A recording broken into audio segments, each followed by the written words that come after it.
আসসালামু আলাইকুম। হামিদ জব প্রিপারেশনে আপনাদের সবাইকে স্বাগতম জানাচ্ছি। ভারতের মিসাইল ম্যান খ্যাত অথবা যাকে স্বপ্নের ফেরিওয়ালা বলা হয় এপিজে আব্দুল কালাম, পুরো নাম আবুল পাকির জয়নুল আবেদিন মোহাম্মদ আব্দুল কালাম। তার বিখ্যাত কিছু উক্তি আছে যা আমাদেরকে খুবই ইন্সপায়ার করে। তার মধ্যে অন্যতম একটি হচ্ছে, dream is not that which you see while sleeping, it is something that will not let you sleep. অর্থাৎ স্বপ্ন সেটা নয় যেটা আপনি ঘুমিয়ে দেখেন, স্বপ্ন হচ্ছে সেটা যেটা আপনাকে ঘুমোতে দেয় না।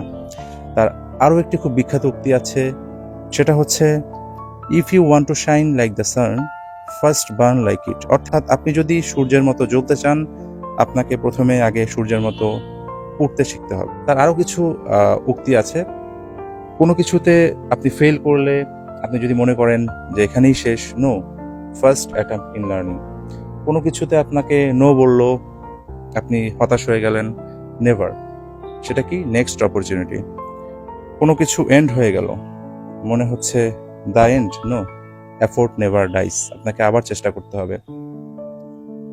আমরা পড়তে বসলে আমাদের পড়তে ইচ্ছে করে না, স্বাভাবিক, এটা কারোই পড়তে ইচ্ছে করে না। তো সেক্ষেত্রে আমাদের কি করণীয়?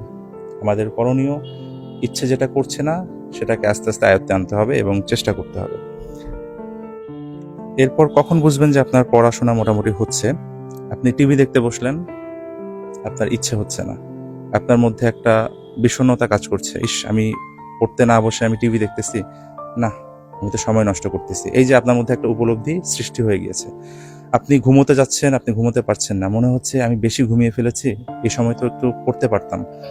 এই যে আপনার মধ্যে উপলব্ধি এসেছে, মানেই হচ্ছে আপনি রাইট ট্র্যাকে আছেন। আপনি কোথাও আড্ডা দিচ্ছেন, আপনার মনে হচ্ছে আড্ডাটা আমার দেয়া ঠিক হচ্ছে না, আমার সময়টা নষ্ট হচ্ছে, এই সময়টা আমি পড়তে পারতাম। এই যে উপলব্ধিগুলো আপনার হচ্ছে, দ্যাট মিনস আপনি কিন্তু you R on the right track. So উপলব্ধিগুলো এভাবেই আসে যখন আপনি ভালো কোনো কিছু করতে যাবেন, করতে করতে একটা সময় এই ভালো জিনিসের প্রতি আপনার যেটা অ্যাট্রাকশন সেটা অলওয়েজ থাকবে।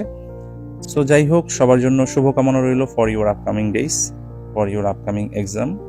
সবাই ভালো থাকবেন। আল্লাহ হাফেজ।